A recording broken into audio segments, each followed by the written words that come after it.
కన్యరాశి వారికి ఒకవైపు విశేషమైనటువంటి సప్తమ శని సంచార స్థితి, 6వ స్థానంలో రాహు సంచార స్థితి, సంతాన స్థానంలో పంచగ్రహ కూటమి సంచార స్థితి.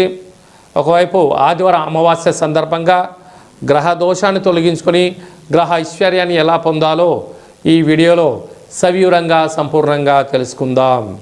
కన్యరాశిలో ఏ ఏ నక్షత్రాలు వస్తాయి అనగా ఉత్తరా నక్షత్రంలోని 2, 3, 4 పాదాలు, హస్తా నక్షత్రంలోని 4 పాదాలు, చిత్తా నక్షత్రంలోని 1, 2 పాదాలు కలిపితే కన్యరాశి. రాశాధిపతి బుధ భగవానుడు. వీరికి అర్ధాస్తమ బుధుడు ఉన్నాడు రాశాధిపతి కనుక ఓపిక చాలా అవసరం అని చెప్పి గుర్తుపెట్టుకోగలగాలి. సంతాన స్థానంలో పంచమగ్రహ సంచార స్థితి. ఇక్కడ ఆదివారం ఏమో అమావాస్య 19, 20 తారీఖున సంతాన స్థానంలో ఆత్మకారకుడు రవి, మనకారకుడు చంద్రుడు, రుణరోగ శత్రుకారకుడు కుజుడు, బుద్ధికారకుడు బుధుడు, కలత్రకారకుడు శుక్రుడు సంతాన స్థానంలో సంచారం చేయడం వలన నూతనంగా వివాహమైనటువంటి దంపతులకు పుత్ర పుత్రిక సంతాన యోగంతో ఆధ్యాత్మిక చింతన భక్తి భావనతో ఆనందకరమైన జీవితాన్ని పొందబోతున్నారు.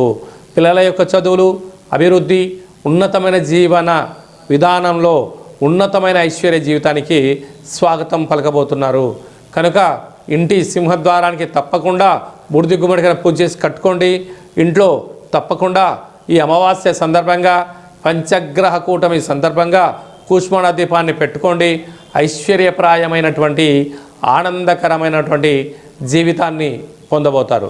అది కాకుండా ఈ అమావాస్య సందర్భంగా తెల్ల జిల్లేడు యొక్క వృక్ష ప్రదక్షిణ, అక్కడ పూజ, పెసరపప్పుతో కూడుకున్నటువంటి పానకం నైవేద్యంగా పెట్టడం, పరిస్థితులు అనుకూలించినట్లయితే ఆ తెల్ల జిల్లేడు యొక్క వేరును తీసుకొని వచ్చి ఇంట్లో పెట్టుకొని సింధూరాన్ని పూసి లక్ష్మీ గణపతి హోమ కార్యక్రమాన్ని చేసినట్లయితే గ్రహదోషం తొలగి ఐశ్వర్యం కలుగుతుంది.